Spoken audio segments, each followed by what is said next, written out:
आमच्या फार्म हाऊसच्या समोरच असलेलं एक ठिकाण जे पावसाळ्यामध्ये एकदम मस्त दिसतं, ते तुम्हाला मी आता दाखवते. चला.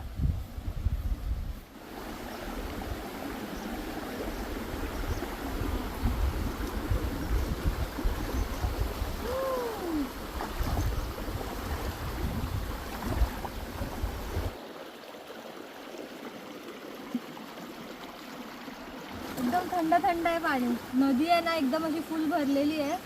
पण नदीमध्ये भिजायचा आनंद घ्यायचा असेल तर तुम्ही इकडे येऊ शकता. एवढं छान आहे हे.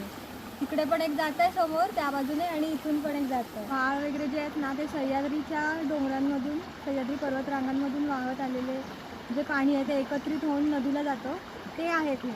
आणि एकदम स्वच्छ आहे. तिथे छोटे छोटे मासे पण दिसतात. अशा ठिकाणाच्या तुमच्यासुद्धा काही आठवणी असतील कमेंटमध्ये नक्की सांगा. चला भेटूया पुढच्या व्हिडिओमध्ये. फॉलो करायला विसरू नका. Bye bye.